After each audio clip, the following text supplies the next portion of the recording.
Vas-y, j'aimerais filmer de façon à ce qu'on voit pas la ring light dans mes lunettes. Là, c'est bon. 1, 2, 1, 2. Test micro. 1, 2, S, ça marche. Bonjour. C'est bon, ça filme là? Ouais, ok. 1 hour later. Bonjour à toutes et à tous. Bienvenue dans cette nouvelle émission où nous avons pour thème les changements lorsque l'on devient maman. Aujourd'hui, je vais interviewer Sonia. Je suis désolée si je me lève, on voit les reflets dans mes lunettes. Je me baisse. 2 hours later. Donc elle va nous parler un peu des changements depuis qu'elle est maman. Donc on commence. Hey! Bonjour à toutes et à tous, merci de me retrouver dans cette nouvelle vidéo. J'avais envie de la faire tout simplement pour déculpabiliser ou décomplexer certaines mamans ou certaines mamans en devenir. Beaucoup de changements se font et c'est comme ça, c'est la nature. Il y a beaucoup de choses qui changent quand on devient maman. Peut-être aussi, si vous passez ou si vous êtes passé par les mêmes choses que moi, de vous dire que tout simplement vous n'êtes pas tout seul ou vous n'êtes pas toute seule et que d'autres personnes et d'autres mamans aussi ont vécu certaines choses et peut-être très très similaires à vous. Premièrement, c'est que en fait, avant, j'ai été très centrée sur moi-même. Vous voyez, je vais vous donner l'exemple. Toutes ces planètes gravitent autour du Soleil. Moi, je me suffisais à moi-même. Je pouvais aussi bien m'éclairer que m'éteindre toute seule. J'avais besoin de personnes parce que voilà, j'étais très indépendante, j'ai quitté le nid familial très très tôt et du coup, je me suffisais à moi-même. J'avais pas besoin que quelque chose m'anime. Moi-même, je me suffisais à moi-même et je m'animais moi-même et je vivais avec moi. Je vivais très bien avec moi-même en fait. Ce qui change, c'est que voilà, aujourd'hui, eh bien, mon soleil, c'est ma fille et c'est moi qui tourne autour d'elle en fait. C'est plus moi-même qui tourne autour de moi-même, c'est moi qui tourne autour de ma fille et tout est fait, tout est organisé pour ma fille. Ce qui a beaucoup changé aussi, c'est l'organisation. Alors, qu'est-ce que je peux en dire? Alors, l'organisation, j'ai toujours été très organisée, mais là, c'est pas une organisation d'organisation, tu vois, c'est une organisation. Waouh, je pense que la personne qui a inventé l'agenda, c'est une maman, parce que c'est ce qu'il faut. Il faut pouvoir tout noter. Entre les rendez-vous pour l'enfant, tes rendez-vous pour toi. Enfin, il y a énormément de choses qui deviennent très régulières et dont il faut penser, quoi. Donc, et il y a un agenda. Et un agenda, notez-vous tout, comme ça au moins ça ne rentre pas dans votre cerveau. Si avant de dormir, vous pensez à un truc et que vous savez que ça va vous trotter toute la soirée, notez-le. Moi, il m'est déjà arrivé de me réveiller et de noter ce à quoi j'étais en train de penser. Comme ça me libère. Je sais que demain, je l'ai écrit, je vais retourner dans mes notes. Si vous avez peur d'oublier, faites-vous une petite alarme en même temps de lire vos notes. Voilà. Il faut être organisé. T'as l'organisation. J'ai ma fille, je m'organise complètement différemment, notamment au niveau du travail, les horaires de travail. Tout est obligé je suis obligée de tout faire en fonction de l'école, du temps après l'école pour ma fille, etc. Parce que travailler, c'est bien.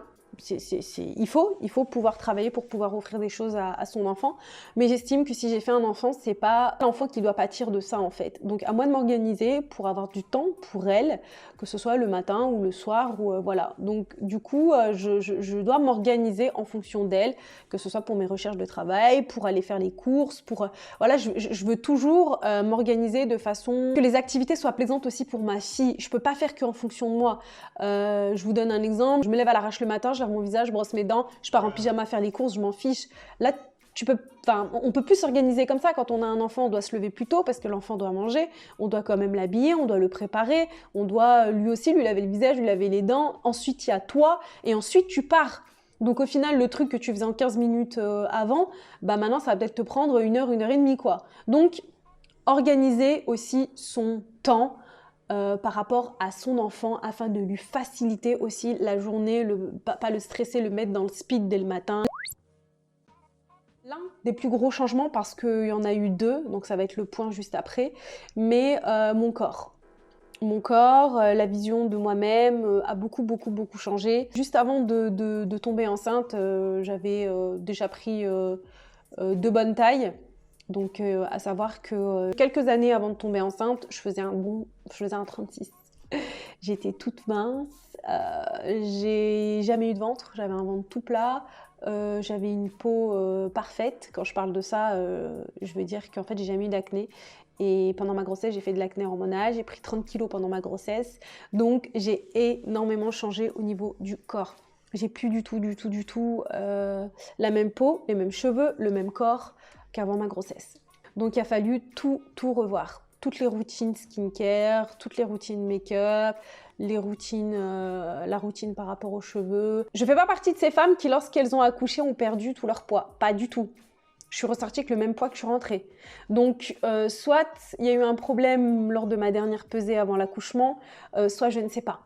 Soit je ne sais pas parce que je suis ressortie, je me suis pesée, je pesais le même poids qu'en arrivant. Ou peut-être j'avais perdu 2 kilos, un truc comme ça, mais même pas le poids du bébé. Je sais que j'avais même pas perdu le poids de ma fille en sortant de l'hôpital et j'avais pris 30 kilos. Tout en sachant que j'avais déjà pris un peu de poids avant. Donc, autant vous dire que quand je me compare à mes 20, 22, 25 ans, et maintenant, c'est pas du tout la même chose. Donc voilà, on va dire que ce qui me gêne le plus, c'est au niveau de la santé, parce que je sais que plus on vieillit et plus c'est compliqué quand on n'a pas un poids correct. Donc voilà. Ensuite, le deuxième point où j'ai beaucoup changé, c'est le caractère. C'est le caractère, j'ai énormément changé. Donc c'est aussi dû à ma rencontre avec Dieu. Donc en fait, ça a été un peu un duo de choc entre Dieu et ma fille. C'est que Dieu m'a montré le chemin par rapport au changement, et ma fille a fait le travail d'après, et encore aujourd'hui, elle me permet vraiment de travailler mon caractère. Avant, j'étais quelqu'un de très impulsive, très rentre-dedans, très cash, qui va dire les choses sans réfléchir. J'avais très peu de filtres dans mes émotions ou dans mes paroles. Donc je pensais, je parlais, j'agissais, et que ce soit en bien ou en mal, quoi. Donc du coup, avec ma fille, je peux plus me permettre de parler sans réfléchir. Je peux plus me permettre de dire par exemple des grossièretés. Je peux pas me permettre d'aller casser la gueule à quelqu'un quand il m'a gonflé. Enfin voilà, il y a plein de choses que tu peux plus faire quand tu as un enfant, tout simplement parce que tu es le modèle. Tu es le modèle d'un adulte à en devenir, d'une personne à en devenir. C'est-à-dire que ma petite fille de 5 ans d'aujourd'hui, c'est l'adulte de demain, c'est la maman de demain, c'est l'épouse de demain. Donc j'ai quand même une très grande responsabilité sur moi, qui fait que ce que je vais inculquer, ce que je vais apprendre, ce que je vais montrer à ma fille, c'est ce qui va faire ce qu'elle va devenir. Et au final, je ne peux pas me permettre de lui montrer n'importe quoi pour qu'elle devienne n'importe qui. Je ne peux pas me permettre d'être comme j'étais avant, tout simplement. Et ça rejoint un peu ce que je disais au début. Quand tu te suffis à toi-même et quand tu fais tout pour toi-même, on s'en fiche, il n'y a que toi qui es impliqué dans ça. Mais quand il y a une autre personne qui est impliquée là-dedans, et surtout que c'est un petit être à en devenir un adulte, tu peux pas. Tu peux tout simplement pas. Tu as la responsabilité de ce qu'elle va devenir. Et des choses peut-être terribles qu'elle pourrait commettre parce que je lui ai donné le mauvais exemple. Alors on est d'accord que là, je vais dans l'excès et que c'est pas parce que vous avez dit 2-3 gros mots durant son éducation que ça va la faire devenir un monstre. Mais la façon de parler aussi peut aussi interagir dans sa future façon de parler à d'autres personnes, ou sa future façon de s'exprimer, tout simplement. Alors vivre à 24 avec quelqu'un, ouais, ça a été très dur aussi. Ça a été très dur. C'est dur à dire, mais ça a été très dur. De tout le temps devoir être avec quelqu'un. Moi, j'étais très indépendante, comme je vous ai dit. J'ai quitté le cocon familial très tôt. J'ai vécu toute seule. Je suis une solo. Moi, je suis vraiment je suis une solitaire à la base. J'aime être seule. J'aime pas trop les interactions. Enfin, j'aime ma petite dose. Vous voyez ? Je suis le genre de personne, j'aimais être seule toute la semaine et le week-end voir du monde. Mais la semaine, il fallait me lâcher en fait. La semaine, il fallait même pas me parler. Des fois, je peux mettre mon téléphone off toute la semaine. Voilà, je suis une solitaire quoi. Je ressens pas le besoin d'avoir tout le temps de l'interaction. Et aujourd'hui, encore pire. À l'époque, j'étais déjà comme ça. Mais à l'époque, ça va parce que les week-ends, je sortais, je faisais la fête. Mais aujourd'hui, oh non, aujourd'hui, faut me lâcher. Hein. Aujourd'hui, c'est... Voilà, vraiment à très très petite dose. Donc du coup, avoir H24 quelqu'un avec toi, et maintenant elle a grandi, donc elle a son petit caractère, elle a ses petites habitudes, il faut supporter. Et même si c'est ton enfant, faut pas avoir honte de dire que il faut supporter. Et aussi une avant-dernière chose avant de conclure, c'est que avant quand j'étais plus jeune, j'avais pas mal de tabous, j'avais pas mal il y avait certains sujets que j'avais pas envie d'aborder, soit par flemme, soit parce que j'étais mal à l'aise, ou soit parce que j'avais pas les mots, ou soit parce que je ne savais pas comment exprimer mon avis ou mon ressenti sur certains sujets. Et j'ai dû apprendre ça en fait. J'ai dû apprendre que quand tu as un enfant, tu peux plus avoir de tabou, tu peux plus être mal à l'aise avec certains sujets, c'est pas possible. C'est pas possible.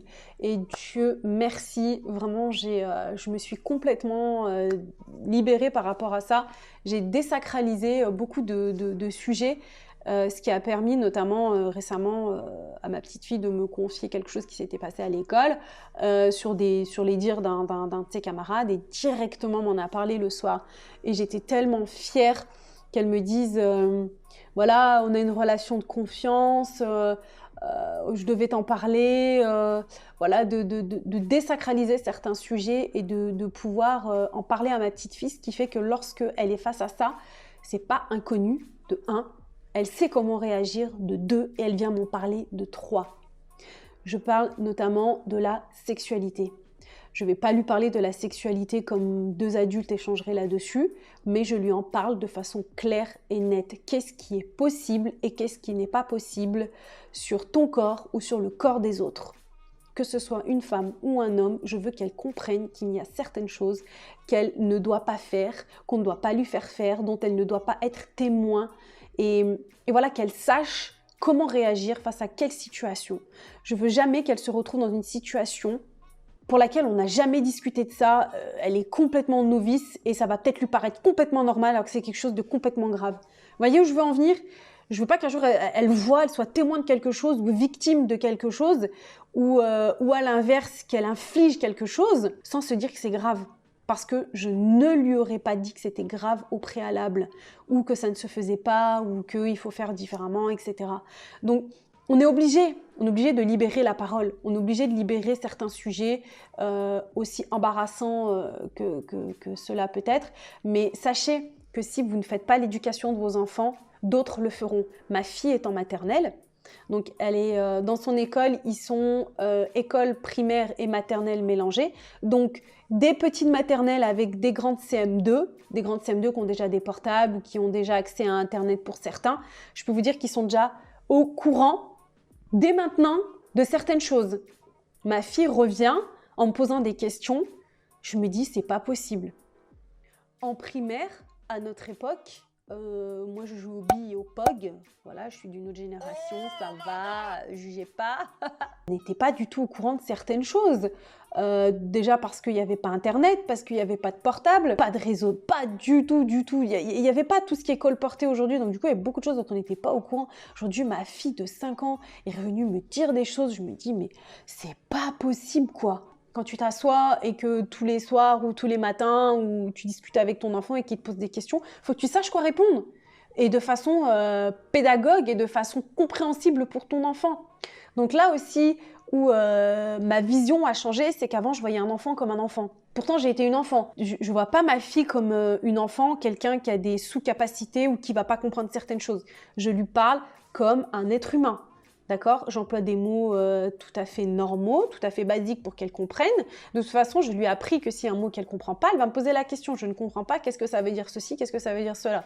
Et à cet âge-là, elle pose tellement de questions que de toute façon, j'ai pas à m'inquiéter. Si elle ne comprend pas quelque chose, elle va me demander. C'est vraiment de libérer la parole, de ne pas avoir peur de dire les choses. Parce que, comme je vous l'ai dit tout à l'heure, ma fille va devenir aussi une maman. Et j'aimerais qu'elle garde dans sa tête qu'un jour, ma maman... elle m'a dit ceci, bah moi aussi, je vais le perpétrer à mon enfant qui va aussi le perpétrer, etc. Vous voyez, on est responsable de notre future génération sur plusieurs générations, justement.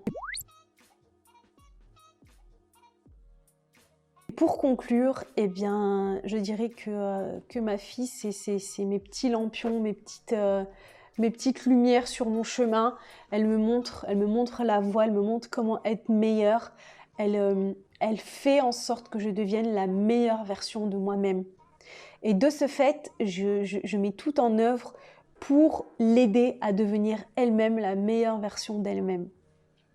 Et voici, s'achève cette vidéo. Je vous remercie de l'avoir regardée. J'espère que le thème vous a plu. Je vous dis à très bientôt. Bonne journée ou bonne soirée selon le moment où vous regardez ma vidéo. Prenez soin de vous. Mouah.